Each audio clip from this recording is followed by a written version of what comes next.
Miss Jamaica World Top 5, Toni-Ann Lalor, now crowned Miss United Nations World 2022. It's the stuff dreams are made of. She's here to tell us about her experience in the competition and plans for her reign. Good morning. Good morning. How are you doing? I'm so good, so excited, Auntie. Not true. Yes. Not true. I am here. You Grateful. are here. You are here. It has manifested. Yes. So talk to me about that, Toni-Ann, because I know last year a lot of what we spoke about was this, you know, and your purpose in terms of this.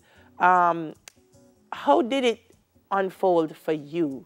Well, I journeyed to India, New Delhi, India on April 30th.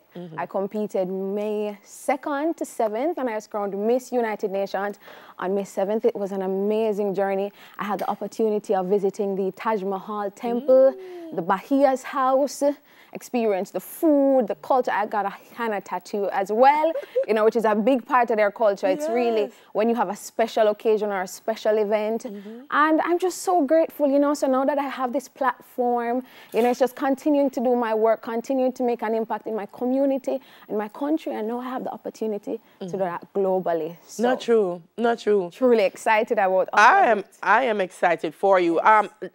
53 nations competed. So what was the competition itself like? Okay, so we had the sports competition, which was about your fitness, your form, the evening gown, which was about your walk, your presentation, your personality. Then we had the most tedious part, which was the interview, one-on-one with the judges. You'd have to present your portfolio. It's really talking about the work that you've done, the impact that you've made, showing these results. And then, you know, I have a big platform. I was very grateful. I had a good head into that. You know, I bought my foundation, Toni-Ann Lalor's Reach Foundation. It has 3 pillars: pen pal exchange, performing arts, my farming mentorship program. And really, I had an opportunity to really talk and represent me and the work that I've been doing here in Jamaica. And I think that stood out a lot. I'm finding that more and more pageants are focusing on that as well. Beauty, absolutely. Walk and poise, definitely. But more pageants are saying we want young ladies that are making a difference. Miss World is Beauty with a Purpose. Miss Universe also has purpose. And so too, what I'm hearing is that the United Nations is based on that, on the work that you do. So what are you hoping? This platform will give you the opportunity, and no, agriculture is your baby. Yes, it is my passion. So of course I'm using this platform to empower little girls and little boys right across the globe. And what I want to do is I want to partner with some government agencies, private agencies, to really strengthen agriculture through food security and innovation. I want to as well help in rebranding agriculture to make it more appealing and to show how viable it is across our young girls or young people. You know, let's not forget agriculture is one of the main economic earners for this country, and I believe we can get back there. So the work has just begun. The work has just begun, doesn't it? Yes. Like you work so hard to compete, and then you get the crown, and then it's like the reward for good work is more work. What was the response like on the night of the show? Listen, I think I've won the hearts of the Indians throughout it all. I have persons who came to the show were telling me, I had class, I had work, I took the day off just to come and watch you. I had an Indian, I call her my Nigerian mom. She actually came with Miss Nigeria, and she spoke to me. Even on the night of the competition, she said, I see it. And even before winning, she said, listen, with or without a crown, you have a light that shines. So go out there and give it your all. Oh my gosh, I feel proud. Yes, Jamaica is proud, and I'm glad she told you that's not the first time you're hearing that, though, Layla. Yes, it's not the first time you're hearing that. You poured into me, and I want to say thank you so much. You have it, and so when I saw the victory, I said, well, I hope now you see in yourself what we have all seen in you all along, that you are a queen.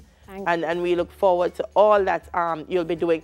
A lot of people look at pageants and they say, oh, pageants, why are they entering? But what has it done for you? It's done a lot. It's done a lot. It's really helped with my core development, with expressing myself, with using my platform, the little that I have to do so much. Yeah. And I'm grateful for all of it, you know. Yeah. It all worked out. It is here. So thank you to the Miss universe. Thank you to the Miss World family.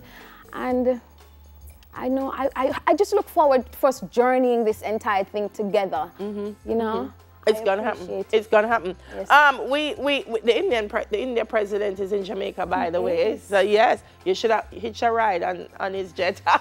I will try. I will try. When he was coming in, you should say, "Hey, you're visiting my country. I'm ready to come with you." Yes. Yeah. So I did see that even post your reign, you were able to go see our ambassador. Yes. Ambassador Jason Hall. Jason Hall. How was that visit? It was very good. Yeah. Actually, he got an opportunity to come to the show as well. Excellent. But he had to leave early. But I'm so happy that he was there. So I still had Jamaica with me on that stage. Yeah. If you to think about all the things, the preparation, heading into it, winning, what was one moment that stood out for you? You know, and it's so funny. It's not the preparation, it's not the winning, but it's that night when I went to India. On the very first night, we had the grand coronation, the grand gala, the meet and greet, and we were leaving. I saw 2 little children outside, and they were barefoot, and I was saying, you know, it's late, it's 1 in the night, where are your parents? But you know the language barrier. So I had asked the chaperone to find out why they're here. He's saying this is their way of life, that's what they do here in India, they're from very poor communities. So I told him I want to buy one of the balloons because we're selling, he's like, no, they're too expensive, they're like 100 rupees. I'm like, how much is that in US? He said, $1 US. I'm like, no, tell her I'm buying one, tell him I'm buying one. But then look, I remember, I never have any money because we left the hotel to go. I didn't bring any money with me. So I started asking all the girls, I'm like, you have money? Can I get $1, please? When I go back to the hotel, I'll give it to you. And nobody, auntie, give me the money. And I think it's because they knew, you know, we didn't get a chance to really lime as yet. So maybe they had it, maybe they didn't. And throughout my entire time there, I kept thinking about those children because I was like, I was once one of that little girl, that little boy. And I told my chaperone, win, lose or draw, the day after the pageant, I'm going back to find those children. And listen, you know, those little cars, they call them automobiles in India. We went on it to go to the spot. The guy said, oh, they don't live here, they live under the tunnel, some other place. I'm like, we're going. They're like, the taxi, this is gonna take a lot of money. I don't care, let's go. We went so many places, but I found the children. You found them? Oh my gosh, and it was like the highlight of everything for me. I got to buy my balloons. I asked them what they would have done with the money that night. They said they would have used it to buy dinner. Mr. USA came with me at the time, so I made sure to buy them dinner for the month. Mr. USA also did that for the month, and oh my goodness. And there they are. It was so sweet, so sweet. Yeah. Yes, yeah. Very fulfilling. Yeah, yeah. That's the thing about you, Toni, and one of the things you've done is, particularly with the children in your community, because boy, I've been to the treats up there for the kids, you know. Is helping them to be self-sufficient through farming.